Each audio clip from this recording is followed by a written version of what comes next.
There we go.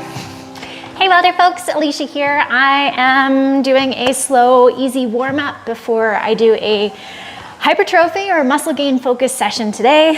And I thought I'd talk a little bit about why it would be awesome for you as an endurance athlete to maybe put on some muscle in your off season. But if you're new here, my name is Alicia and I work for WILDR. We use the Adventure Ready model to help clients get ready for adventures of all kinds, from paddling to running to skiing and everything in between. And right now I am training for three things. I've got a multi-day ski touring trip I am doing this spring, which I'm really excited about. I have a 1,000-mile paddle down the Yukon River this summer that I'm going to be trying to do in 10 days or less with a partner. Woo. And I also have a number of trail running races and just adventures that I want to do in our backyard here in southern Alberta. So as I'm gearing up for all these things, I am trying to put on a little bit of muscle for a couple different reasons. And I thought it might be a good opportunity to share with you why putting on muscle, or when and why putting on muscle might be a good idea, when during the year to do it, if it's something that you want to do, and then how to do it. So let's start with figuring out if putting on muscle is something that might be good for you and the sport that you love. Now, some of these are women specific, but I'm going to start with the ones that apply to everybody. So first and foremost, although adding muscle won't directly result in an increase in running speed or cycling speed, what they have found is it increases something called fatigue resistance. So when you are 90 minutes into a trail run and you've got a hill you've got to climb up, you are going to have the ability to climb that hill quickly, even though your muscles are exhausted from the first 90 minutes of activity. And this is increased through strength and hypertrophy training. The second reason is if you've hit a plateau in progression, adding muscle to the equation can increase your capacity for strength and then increase your capacity for power on top of that. So if you're finding that you're not as powerful as you want to be, it might be helpful to take a couple steps back, add a little bit of muscle, then do a cut phase, and then watch your power per pound increase. Another reason is when you are doing your big mileage weeks or your really focused trips during your on season, you are probably going to lose weight. And because of that, a percentage of that is going to be muscle, so you're probably going to lose muscle as your season progresses. If you go in with a little bit of muscle in the reserves, you are going to end up stronger at the end of those weeks or sessions than you would if you went in with not enough weight on your frame. And finally, as a female, there's extra benefit we can get from strength and hypertrophy training. Mainly, our bones are a holder of lots of different minerals, but calcium being one of them, that our body needs to function. So they're not just, your skeleton is not just this inanimate object that your muscles are hanging on. It's actually involved in providing calcium to your bloodstream to help with your muscle contractions, and then your body stores calcium in those bones as well. By loading our skeleton with heavy weight, like we do during a hypertrophy or strength gaining cycle, you are going to improve your bone density by as much as 1% per year. And that is very helpful, especially because as we age, some of those bone sparing hormones are going to be reduced, and we are going to be at a higher risk of developing osteoporosis, as well as having those electrolyte imbalances in our muscles. So improving your bone density now means you can be a wise old mountain woman who, when she falls over, doesn't break a hip. So let's say I've convinced you to do a muscle building cycle and commit to some hypertrophy training. Let's talk about the when during your season plan that you should be doing that. And this might be one of the more obvious things I talk about today. If you're looking to put on muscle, you want to do it far away from your peak mileage or in season for whatever sport you love to do most.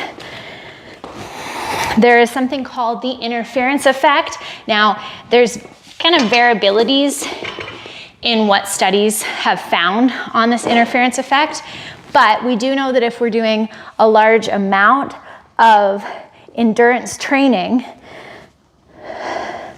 that endurance training can interfere with us adding muscle or putting muscle on.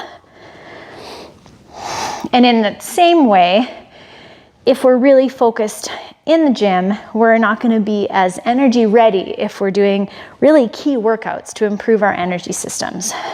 So because of that, you want to focus on building muscle about as far away from your competitive season or your in season as humanly possible.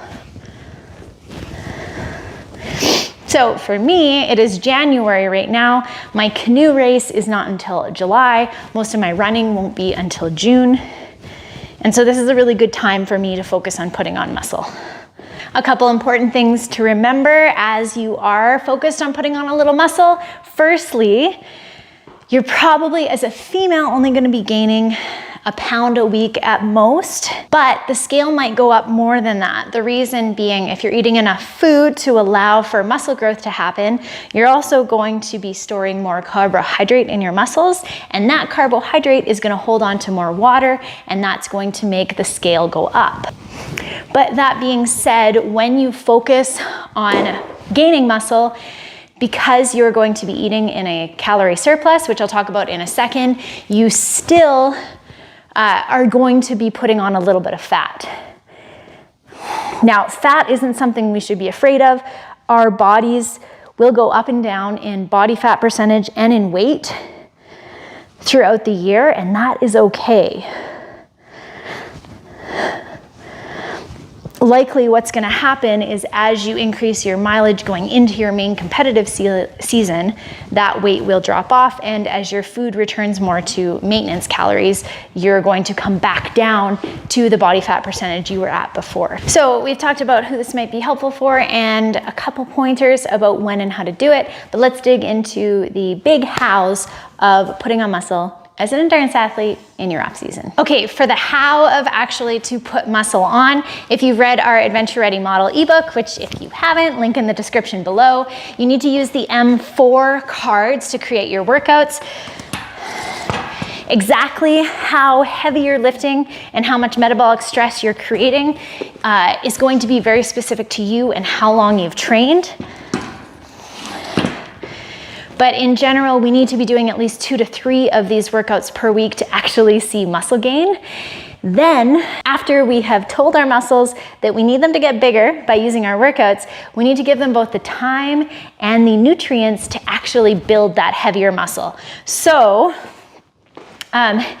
typically as a starting point, you need about 300 more calories per day as a female to start putting on muscle from your maintenance calories. So for me, that means about 2,100 calories a day when I'm looking to put on a little bit of muscle. But remember, that's going to be individual to you and you know your body best. Of those calories, you need to make sure that you're eating enough protein. Protein is the building blocks of muscle. So make sure that you're getting that in your diet, whichever way you choose to.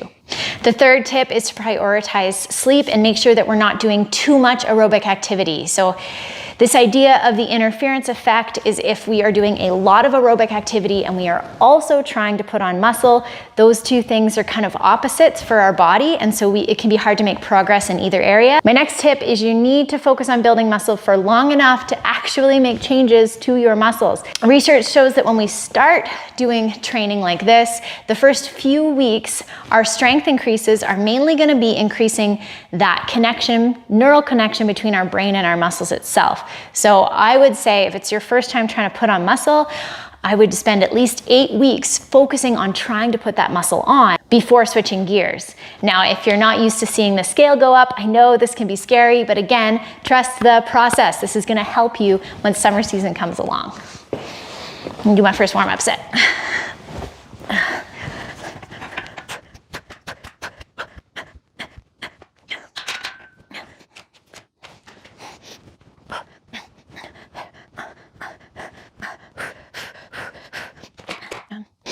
And the last ingredient you need in order to gain that muscle is going to be adequate rest. So I like to think of the strength workout itself is like putting in an order to the local restaurant. Eating correctly is like that restaurant having the right ingredients on hand. And only if those things happen and if the restaurant has time to make your meal, are you going to get your meal at the end of it. Now, in this put together scenario, your meal is muscle gains. Now, if you guys are super interested in this, I can go into more detail on what and how to put on muscle as an endurance athlete. Let me know somehow, message me, comment, whatever, if you want me to go into more detail on this subject. But for now, I'm gonna finish my strength workout, and I hope you have a wilder day, and we'll talk to you guys soon.